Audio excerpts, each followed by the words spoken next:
बिस्मिल्लाहिर्रहमानिर्रहीम। मैं बहुत मशकूर हूँ आप सबका कि आप हमारी दावत पर यहाँ तशरीफ़ लाए। और ये प्रेस कॉन्फ्रेंस शुरू करने से पहले मैं इस बात का इरादा करना चाहता हूँ कि कोई 1.5 साल के बाद मैं आज मीडिया पर आपके सामने आया हूँ। और अगर मैंने अपनी इस 1.5 साल में किसी चीज़ को शिद्दत से मिस किया है तो वो मेरे मीडिया के दोस्तों को मैंने मिस किया है। और जिस तरह हमारा एक शेड्यूल सियासतदानों का बन जाता है कि शाम 8 बजे से रात 11 बजे तक टीवी पर टिकर्स बीपर्स इंटरव्यूज़, वो सारी चीज़ें ख़त्म करके एक नॉर्मल लाइफ में जाना कुछ अरसे के लिए अच्छा लगा। और उसके बाद वो चीज़ तंग करने लगी कि वो ज़िंदगी वापस किस तरह से हो सकती है। तो हमारे हम ख्याल दोस्तों ने जो जमात बनाई थी IPP, उसमें हमारे पुराने दरीना साथी, हमारे वो दोस्त जिन्होंने नए पाकिस्तान की जद्दोजहद में साथ दिया था, हमारे वो दोस्त जिनसे जो पार्टी से रूट कर चले गए थे या पार्टी ने उन्हें तराज कर दिया था, वो सारे इकट्ठे जमा हुए और फिर उन्होंने हमें भी दावत दी। और एक बहुत लंबी सोच विचार के बाद हमारे कई दोस्तों ने ये फैसला किया कि हम सब मिल के उसी नए पाकिस्तान की ख्वाब की तलाश में एक दफ़ा फिर से जद्दोजहद करेंगे। एक दफ़ा तो हमने जद्दोजहद की, 27 साल की जद्दोजहद, और उसके बाद हमने उस जद्दोजहद का एक जब मौका मिला कि हम नया पाकिस्तान बना सकते थे तो बहुत सारी वजूहत थी जिनके बिना पर उस नए पाकिस्तान की संग बुनियाद न रखी जा सकी। और उसके बाद फिर 9 मई हुआ। 9 मई से जिन लोगों का ताल्लुक नहीं था उन्होंने लाताल्लुकी का इज़हार किया, और जिनका ताल्लुक था वो अपने किए की सज़ा भुगत रहे हैं। ये मैं आपको बात बता दूं कि 9 मई एक स्याह बाब था पाकिस्तान की तारीख में। कभी किसी जमात, हमने हमेशा इमरान खान के मुंह से भी ये सुना कि पाक फौज हमारी रखवाली करती है, पाक फौज इस मुल्क की निगहबान है, जितनी मजबूत फौज होगी उतना मजबूत पाकिस्तान होगा। और जब हम देखते थे कि कोई जमात PMLN या कोई कभी जरदारी साहब को जज्बात आ जाते थे और वो फौज के खिलाफ बात करते थे, तो हमने हमेशा अपनी कोर कमेटी में यही बात की और यही सुना इमरान खान से और दीगर अपने कायदीन से कि कभी जिंदगी में फौज के खिलाफ बात न करना। और फिर हमने एक अचानक एक ऐसा मौका देखा, एक ऐसी चीज देखी कि जो हमारे ख्वाब ख्याल में भी नहीं था। और वो सब उसकी वजूहत क्या थी, वो क्यों हुआ, मुहर्रिकात क्या थे, इंशाल्लाह कभी तफसील से आपको बताऊंगा। लेकिन आज ख़ास तौर से आपके दरमियान में इसलिए आया था कि हमारे UC के चेयरमैन और वाइस चेयरमैन जिनको हमने टिकट दिए, जो जो बच्चे हमारे हाथों के परवान चढ़े इस सियासत में, जिन्होंने हमारी इलेक्शन कैंपेन्स में काम किया, अनथक मेहनत की, पार्टी के लिए जद्दोजहद की, उसी नए पाकिस्तान के ख्वाब की तलाश में ये भी निकले। इनमें से बहुत सारे यूथ ऐसे हैं जिनको देख के मुझे भी याद आता है कि जब मैंने 26 साल का था, 25 या 26 साल का, तब मैंने इस जद्दोजहद का आगाज़ किया था। और मैं इस जमात का, PTI का बानियान में से रहा। और ये सारे बच्चे भी हमारे साथ साथ जैसे जैसे ये एलिजिबल होते गए, इन्होंने हमारे साथ साथ जद्दोजहद में हिस्सा डालना शुरू किया। इनकी कुर्बानियाँ, इनके कारोबार की कुर्बानियाँ, ख़ानदान की कुर्बानियाँ, इनके टाइम की कुर्बानियाँ, इसमें से बहुत सारे बच्चे हमारे जो हैं वो मेहनत कश हैं, जो मेहनत करते हैं, नौकरी का पेशा है या छोटा कारोबार है जिनका, वो हैं लोग। और वो उन लोगों के लिए अपनी टाइम की कुर्बानी एक बहुत बड़ी कुर्बानी होती है। और इन्होंने बेशक अनथक मेहनत की, जद्दोजहद की, कुर्बानी दी, और फिर उसके बाद इनको बेयार मददगार छोड़ दिया गया। और ये सारे दर बदर, कभी इसके दर कभी उसके दर, वो सारी चीज़ें होती रहीं। और फिर महमूद मौलवी साहब ने इनके साथ जो एक राब्ता कायम किया, सब बच्चों को इकट्ठा किया, इनके दुख दर्द सुने, इनकी मुसीबतें, इनकी सारी चीज़ें सुनी और इन्हें इकट्ठा किया कि ये सब मिल के जो जिद्दोजहद ये कर सकते हैं लोकल बॉडीज़ के अंदर, वो ये ज़रूर करें। और आज बड़ी खुशी की बात ये है कि सारे हमारे, जो मैं बच्चे ही कह रहा हूँ इनको कि हमारे बच्चे ही हैं, कि इन्होंने इस बात का पुख्ता इरादा किया है कि ये सब मिलकर हमारी हिमायत का मुकम्मल ऐलान करते हैं। और इंशाअल्लाह अल्लाह ने चाहा तो, क्योंकि इस वक्त हम देख रहे हैं कि शहर कराची के अंदर बुरी हालत है, कचरा नहीं उठाया जा रहा, वही पुराना रोना कि पानी नहीं है, गटर के ढक्कन नहीं है, बच्चे गिर जाते हैं, नाले भरे हुए हैं, उबल रहे हैं, लेकिन हमारी इस वक्त लोकल गवर्नमेंट का कोई पता नहीं आता, पता नहीं कि वो कहाँ पर है। तो ये एक ऐसा ग्रुप होगा इंशाल्लाह जो प्रेशर भी देगा और साथ भी देगा इस कराची की तरक्की और तरक्की के लिए भी और बेहतरी के लिए भी। तो आज ये सारे यहाँ पर बच्चे मौजूद हैं। मैं चाहता हूँ कि अली जुनेजो, अगर आप इनके सबके नाम पढ़कर सुना दें तो आसानी होगी। 2 मिनट का नाम सुनने का। जी, बिस्मिल्लाहिर्रहमानिर्रहीम। मैं फहरिस्त पढ़ देता हूँ जो यूसी चेयरमैन आज हमारे आईपीपी की हिमायत का, मैं वर्ड इस्तेमाल करूँगा, हिमायत का ऐलान करते हैं। उनमें पार्लिमानी लीडर जो हैं वो असद अमान हैं और डिप्टी पार्लिमानी लीडर जो हैं वो सलाउद्दीन यूसुफजई हैं। उसके बाद ज़ुबैर मूसा, इमरान परवानी, इमरान कुरैशी, रियाज खान, अब्दुल वसीम, अली रज़ा, सलमान, अब्दुल रहमान, इदरीस शमजाई, सुलेमान, अजीज़ुल्लाह, मुनीबुर रहमान, अब्दुल मुईद एडवोकेट, ताहिर परवेज़, आतिफ हयात, सनोबर फरहान, असलम न्याजी, गुलफाम, आसिम हैदर, अख्तर गुल शेर, अमजद, अब्दुल गनी सिंगार, दौलत आका खेल, हयात आका खेल, अमजद शेरपाव, उज़ैर सिद्दीकी और सलमान जो हैं वो आज हिमायत का ऐलान करते हैं आईपीपी का। मैं फिर से रिपीटेडली कहूँगा, हिमायत का ऐलान करते हैं। ये मैंने 28 नाम अभी लिए हैं, दो हमारे जी अभी मैंने 28 नाम लिए हैं और 4 जो हैं वो एक उनमें से गाँव गए हुए हैं और एक जो है उनका एक्सीडेंट हुआ है और 2 जो हैं उनकी तबीयत खराब है। तो ये टोटल मिला के 32 अरकान बनते हैं केएमसी के। सर मौलवी साहब की बात मैं आप लोगों का शुक्रिया अदा करता हूँ एक बार फिर कि आप लोग आए और आपने आज ये देखा। इंशाल्लाह ये सिलसिला जो अभी शुरू हुआ है ये जारी सारी रहेगा। बहुत सारे और दोस्तों की भी कॉलें आ रही हैं जो हमारी हिमायत करना चाहते हैं, कुछ दोस्त ज्वाइन करना चाहते हैं। अब हम एक फ़ाल जमात बनाने की तरफ से जा रहे हैं और इंशाल्लाह अगले आने वाले इंतखाबात में एक भरपूर सियासी क़ुव्वत का मुजाहरा भी यही जमात करेगी। महमूद मौलवी साहब इस एफर्ट को लीड कर रहे हैं, सिंध में, सिंध के सदर हैं और एक बड़ी टीम इंशाल्लाह अगले हफ्ते आपके सामने यहाँ पर मौजूद होगी, जिसमें आपको बड़े बड़े नाम सियासतदानों के जो हैं वो, सोशल वर्कर्स और ऐसे नाम जिनको वाक़ईतन सियासत में आना चाहिए, जो कुछ कर सकते हैं, वो आपको ज़रूर यहाँ पर नज़र आएंगे। बहुत शुक्रिया।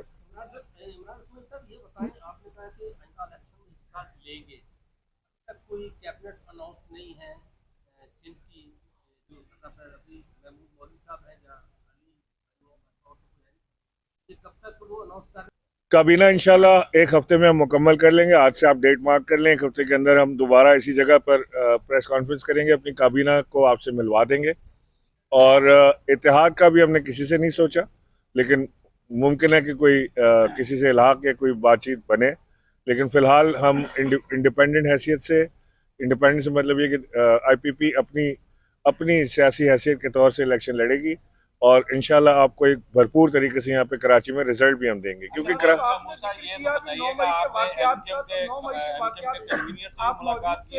फिर उसके बाद अरफानुल्लाह मरवत से भी आज बात की है, वहाँ भी जीडीए के साथ भी आपको शामिल होना चाह रहे हैं, या अरफानुल्लाह मरवत जो है उन्होंने आपको दावत दी या आपने उनको दावत दी है, और एमकेएम के साथ क्या आपकी बातचीत हुई है इस हवाले से, आइंदा इलेक्शन के हवाले से? देखिए, हमारी सब सियासत पार्टियों से बातचीत हो रही है, हमारी एमकेएम से भी हुई है, हमारी जीडीए से भी हो रही है, हमारी दूसरी छोटी पार्टीज जो है उनसे भी हो रही है। उसकी वजह ये है कि देखिए, सियासत जो है इसलिए हम कर रहे हैं कि इस मुल्क को इस इशू से निकालें, इस शहर को बेहतरी की तरफ जाए, इस सूबा बेहतरी की तरफ जाए।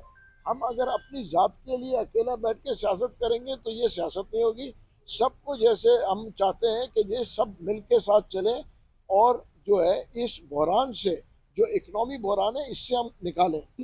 देखिए आने वाली जो इलेक्शन, जो मैं आपको बता रहा हूँ, मैं कई दफ़ा टीवी पे बता चुका हूँ, आने वाले इलेक्शंस का रिजल्ट ऐसे होगा कि ये एक इलेक्टेड नेशनल गवर्नमेंट आगे जाके बनेगी। उसकी वजह यह है कि क्लीन एंड क्लियर मेजॉरिटी किसी पार्टी के पास नज़र नहीं आ रहा है। पीटीआई भी होगा, पीपल्स पार्टी भी होगी, पीएमएलएन भी होगा, जेयूआई भी होंगे, हम भी होंगे और बहुत सारी और पार्टीज होंगी। और ये सारी पार्टीज मिल के जो है इस मुल्क को इस बहरान से निकालेगी और सक्सेस की तरफ हम चल पड़ेंगे। उसकी वजह ये देखें, आज ये इंटीरियम गवर्नमेंट भी जो है इसने बहुत अच्छे काम किए हुए हैं और चीज़ों को कंट्रोल। देखिए जब तक रिट ऑफ द गवर्नमेंट नहीं होगा तो मैं आपको कहूँ कि कोई भी हुकूमत में आए जो आवाम के लिए डिलीवर नहीं कर सकेंगे। रिट ऑफ द गवर्नमेंट होना जरूरी है। अच्छा सर, आप के सामने आज जो बैठे हैं, मैंने आपसे यही बात की कि इन्होंने इसका पुख्ता इरादा किया है कि ये हमारे साथ पहले भी थे, क्योंकि हम सब हिस्सा थे उसी जमात का, और आज भी हमारे साथ हैं और हमारे साथ हिमायत का भरपूर ऐलान भी इन्होंने किया है। तो उसमें कोई दो राय नहीं है कि ये कुछ और सोच कुछ और है, दिखा कुछ और है, ना कोई प्रेशर है, ना कोई ऐसी चीज़ है कि जिसकी वजह से ज़बरदस्ती यहाँ पर बिठाया गया है। ये सब दोस्तों ने खुद महमूद मौलवी से रब्ता किया था, मुशावरत की थी और बड़ी लंबी मुशावरत के बाद ये फैसला किया गया। मतलब 9 मई का जो वाकया हुआ था उस वक्त आइडेंटिफाई करने वाला कौन हूँ? जिन्होंने आइडेंटिफाई करना है उन्होंने आइडेंटिफाई कर लिया है उनको, और जो जिम्मेदारान थे वो भी सबको मालूम है कौन थे। तो आप मेरे से नाम क्यों सुनना चाहते हैं? सारी दुनिया को पता है, एजेंसियों को पता है, पुलिस को पता है, सारी चीज़ें हैं, पर्चे कटे हुए हैं लोगों के, तो सबको पता है, कोई नई चीज़ तो नहीं है इसमें। भाई साहब, 4 महीने हो चुके हैं आपकी इस्तेकाम में पाकिस्तान पार्टी को जो है बने हुए, तो 4 महीने के बाद आप जो है आज कराची में पहली दफा प्रेस कॉन्फ्रेंस कर रहे हैं और आप कह रहे हैं हम गाड़ी देंगे, इलेक्शन में थोड़ा सा वक्त रह गया, तो आप कैसे सर्वाइव करेंगे आगे? देखिए मुझे वो दिन याद है कि जब हम एक बहुत छोटी जमात हुआ करते थे तहरीक इंसाफ में, और हमने पहली दफ़ा इंतखाबात में हिस्सा लिया था और बहुत थोड़ा टाइम था इलेक्शन का, और उस दौरान हमने उसकी तैयारी भी की थी भरपूर, और हमने कैंपेन भी भरपूर रन की थी। हमारी कैंपेन डिज़ाइन हो चुकी है, लॉन्च होने को है। जहांगीर तरीन साहब और अलीम खान साहब कराची आने वाले हैं। हम उनके जब जैसे यहाँ पर आएंगे उसके साथ हम यहाँ पे कैंपेन का भरपूर लॉन्च करेंगे, और उसके बाद अवाम के हाथ में है कि वो किसे चाहते हैं वोट देना, किसे नहीं चाहते हैं वोट देना, क्या उनको हमारा मंशूर, हमारा प्रोग्राम, हमारे चेहरे, हमारा माजी, ये सब उनको पसंद आता है कि नहीं आता है, ये तो अवाम के हाथ में है। लेकिन हमारी जो भरपूर कोशिश होगी, टाइम थोड़ा है, आपकी बात बिल्कुल ठीक है, तैयारी के लिए, एक नई जमात को तैयारी के लिए टाइम थोड़ा है, लेकिन हम भरपूर जज्बे के साथ इंशाल्लाह जा रहे हैं और कोशिश करेंगे कि रिजल्ट भी बहुत अच्छा लेकर आए। भाई साहब, देखिए लेवल प्लेइंग फील्ड तो सबको मिलनी चाहिए, और क्योंकि हर सियासी जमात का हक है कि उसको लेवल प्लेइंग फील्ड मिले। अगर बिलावल साहब को लग रहा है कि लेवल प्लेइंग फील्ड नहीं मिल रही, तो वो उनको बोलना चाहिए कि क्या लेवल प्लेइंग फील्ड उनको नहीं मिल रही। क्या यही वो मुस्लिम लीग नून नहीं है जिसके गुण गाया करते थे? क्या यही शहबाज शरीफ को अपना बड़ा भाई और शहबाज शरीफ इनको छोटा भाई नहीं कहा करते थे? क्या ये नज़र नहीं आ रहा था कि अनहोली अलायंस है, ये दोनों एक दूसरे के साथ नहीं चल सकते? हिस्टोरिकली इन्होंने एक दूसरे को गालियां दी हैं, हिस्टोरिकली इन्होंने एक दूसरे को घसीटा है, हिस्टोरिकली इन्होंने एक दूसरे पर इल्ज़ामात लगाए हैं, इन्होंने पर्चे कटवाए हैं एक दूसरे के ऊपर, और अचानक से वो भाई भाई बन गए। और आज अचानक उनको फिर पता लगा कि नहीं, ये जो कहते हैं ना पंजाबी में कि होनी खबर आई है, ये साडा भाई है, उनको पता लगा नहीं यार, ये वट्टा किसी और ने सुट्टा है, ये मुनासिब चीज़ नहीं है करने की। लेकिन बात यह है कि ये जो अलायंस था, ये एक अनहोली अलायंस था, एक गैर फितरी अलायंस था, और इसका अंजाम ये होना ही था। और अगर आज हीट बिलावल को फील हो रही है कि उनको लग रहा है कि वोट को इज्जत दो से लेकर हमारी बात हो गई है तक की बात आ गई है और बिलावल लेफ्ट आउट फील कर रहे हैं, तो बिलावल को चाहिए कि वो अपनी पार्टी को घेर अप करें। वो अपनी पार्टी को, वो अगर सिंध आ रहे हैं तो ये पंजाब लेकर जाएं। पाकिस्तान किसी एक आदमी का तो नहीं है, पाकिस्तान तो सबका है, जहाँ दिल चाहे जाए। सूबा खुला है, सूबे खुले हैं, कोई सख्ती ऐसा मुझे नज़र नहीं आती पीपल्स पार्टी के ऊपर होती हुई। लेकिन अगर फिर भी वो इस हीट को फील कर रहे हैं कि वो समझ रहे हैं कि लेवल प्लेइंग फील्ड नहीं है, उनको अवाम में आके ये बताना चाहिए कि किस किस्म की लेवल प्लेइंग फील्ड का वो जिक्र कर रहे हैं। इलेक्शन कमीशन को उनको ख़त लिखना चाहिए कि किस तरह से उनको लेवल प्लेइंग फील्ड प्रोवाइड की जा सकती है। शुरू कर रहे हैं। अच्छा इमरान साहब, मेरा क्वेश्चन फिलहाल तो हमारा कोई ऐसा इरादा नहीं है, लेकिन सियासत में कुछ कहा नहीं जा सकता। हो सकता है कि कल को हमें उनसे बात करनी पड़े। जहाँ तक MQM का सवाल है, कोई शख्स भी इस खाम ख्याली में और खुशफहमी में ना रहे कि कराची उसका है। कोई शख्स भी। कराची बहुत वाइब्रेंट शहर है। कराची का वोटर पढ़ा लिखा, सोच समझ कर वोट देता है। कराची का वोटर अंधाधुंध वोट देने वाला वोटर नहीं है। हिस्टोरिकली कराची ने हमेशा ऐसा वोट दिया है जो मुल्क में बैलेंसिंग पावर कहलाता है, और इस बार भी इंशाल्लाह कराची का वोटर सोच समझ के, बहुत देखभाल के वोट देगा। और मुझे उम्मीद है कि जो कुछ इस वक्त MQM या मुस्लिम लीग नून या पीपल्स पार्टी के जहन में चल रहा है कि वो कराची में आएंगे और छा जाएंगे, ऐसा होगा नहीं। कराची में एक बड़ा सख्त मुकाबला होगा। तमाम जमातें उतरेंगी और अपने अपने मंशूर और प्रोग्राम जो कराची वालों को दिखा सकेगा, जो कराची वालों को ये समझा सकेगा कि वो प्रोग्राम तो अच्छा खूबसूरत तो सभी बनाएंगे। कोई भी अपने मंशूर में ये नहीं लिखेगा कि मैं करप्शन करूंगा और मैं सड़कें नहीं बनाऊंगा, मैं गटर के ढक्कन नहीं लगाऊंगा। लेकिन जो कराची वालों को ये समझा सकेगा कि हाँ, इस मंशूर पर अमल करने की ताकत भी यही लोग रखते हैं, उसको इंशाल्लाह जरूर वोट मिलेगा। अली जैदी समेत बहुत सारे दोस्त ऐसे हैं जिन्होंने IPP ज्वाइन की, लेकिन अभी भरपूर तरीके से वो एक्टिवेट नहीं हुए हैं। मैं समझता हूँ टाइम आ गया है कि उनको भी एक्टिवेट हो जाना चाहिए। अली जैदी साहब से मेरी बात हुई थी, उन्होंने बताया कि उनकी टांग में फ्रैक्चर है और उसको ठीक होने में उनको तकरीबन महीना और लगेगा। तो मुझे उम्मीद है कि वो जब उनका फ्रैक्चर ठीक हो जाएगा तो आएंगे। और बिल्कुल IPP का हिस्सा है, और बाकी दोस्त भी जिन्होंने ज्वाइन किया था वो भी IPP का हिस्सा है। अच्छा इमरान साहब, देखें, होता यह है कि जब आप एक जमात जिसमें आप जिसके बानी मेंबर हो, यानी मैंने PTI ज्वाइन नहीं की कभी भी। मैं हमेशा कहता हूँ कि मैं PTI बनाने वालों में से था। और जब आप उसके मेंबर रहे हो, जिसको आपने अपना खून पिलाया हो, जिसको आपने पाला पोसा बड़ा किया हो, उसके साथ साथ आप जब उसके प्रोग्राम आपके जहन में बस जाते हैं, आपको पता होता है कि मैंने ये काम करना है, इसलिए मैं सियासत में आया हूँ, तो उसके बाद फिर एक चेंज करना। मैं आ तो गया था IPP में, अपने दोस्तों की आवाज़ पे उन्होंने मुझे कहा कि आप हमारे साथ आए, हमारे साथ चलें, मैं आपकी ज़रूरत है। मैं आ तो गया था, लेकिन मैं फिर भी दिल में 50-50 होता था कि यार मुझे सियासत करनी भी है कि मुझे छोड़ देनी चाहिए। घर पे भी बच्चे कहते थे कि जी आप बस बहुत हो गया, अब आप सियासत छोड़ दें। तो मैंने कुछ अरसे साल मैंने अपना जहन भी बनाया, और मैंने अपने कारोबार को जो निगलेक्ट किया हुआ था उसकी तरफ भी तवज्जो दी, उसको कारोबार को ठीक करने के लिए तवज्जो दी, और अपने जो मामलात जो मेरे फाइनेंशियल मैटर्स थे उनको भी करेक्ट करने की ज़रूरत थी। क्योंकि जाहिर है कि जब आप अपने कारोबार को निगलेक्ट करते हैं तो उसमें उसके रिपरकशंस होते हैं। उसके लिए भी मुझे ये टाइम मिला, जो कि एक अच्छा टाइम था। इसमें मैंने भरपूर कोशिश की कि मैं अपने कारोबार को वापस उसके पैरों पर खड़ा करूं, और ताकि घर का चूल्हा और सारी चीज़ें चलती रहें। इमरान साहब ये बताएं, कराची में हमारा मुकाबला ज़ाहिर है MQM से होगा, भरपूर मुकाबला होगा, और सिंध में पीपल्स पार्टी से मुकाबला होगा। बाकी रही जमातें जैसे GDA है या पीर पगारा साहब की जमात है, इंशाल्लाह उनके साथ मिल के हम कोई ना कोई अलायंस बनाने की भी कोशिश करेंगे। इंटीरियर सिंध के अंदर एक मजबूत अलायंस बनाने की कोशिश करेंगे।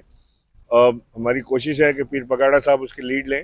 हमारी कोशिश है कि सिंध के वो तमाम दोस्त जो अपना असर और रसूख इलाकों में रखते हैं वो उसको लीड करें, और हम उनके साथ चलने को बिल्कुल तैयार हों।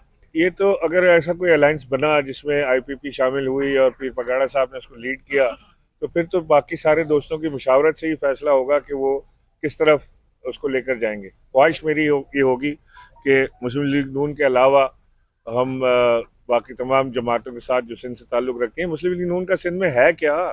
उनका सिंध में है ही कुछ नहीं। तो यहाँ अगर सिंध में है कुछ नहीं, तो जो कुछ नहीं के साथ मिलने के क्या फ़ायदा? हमने उन लोगों के साथ मिलना है जिनका सिंध में स्टेक है। इनका कभी भी सिंध में स्टेक नहीं था, ना कभी सिंध की परवाह इन्होंने की है। तो हम तो सिंधी होने के हिसाब से, इस सिंध धरती में पैदा होने के हिसाब से, हम उन लोगों से बात करेंगे जो इस धरती के बेटे हैं, जो यहाँ से बिलोंग करते हैं, जो इस धरती की फ़िक्र करते हैं, उनके साथ हम बात करेंगे। अगर हमने ऐसे लोगों से बात की जिनको सिंध की फ़िक्र ही ना हो, तो उनसे तो हमें बात करने के बाद मैं नहीं समझता कि कोई सियासत में सिंध को हम फ़ायदा पहुँचा सकेंगे। देखिए, मैं एक चीज़ क्लियर कर दूँ आपको।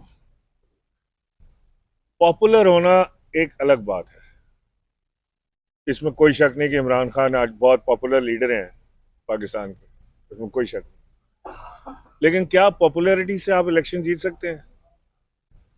अगर महमूद मौलवी साहब अपने हलके में बहुत पॉपुलर हैं, लोग बहुत पसंद करते हैं इनको, और उनके पास नीचे टीम ही ना हो जो लोगों के घर घर जाके उनको वोट के दिन उनको बाहर निकलने का कहे, जो उनके पोलिंग स्टेशन मैन करे, जो इलेक्शन के बाकी काम करे, जो बैनर झंडे लगाए, जो जलसे में लोगों को लेकर आए, जो मैनेज करे चीज़ों को, तो कैसे मुमकिन हो सकता है कि महमूद मौलवी इलेक्शन जीत जाए? तो एक बड़ी टीम उसके लिए दरकार होती है।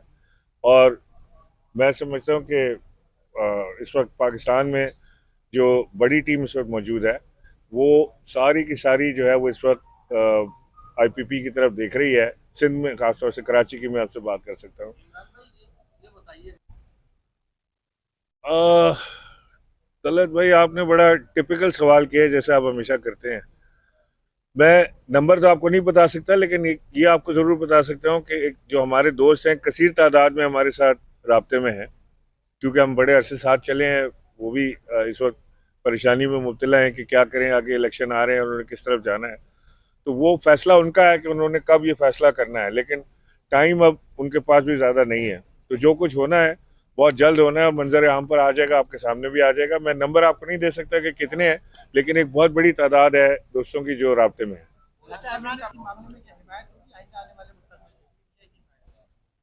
में? देखें, ये हमारे जो लोगों ने आज ज्वाइन किया है,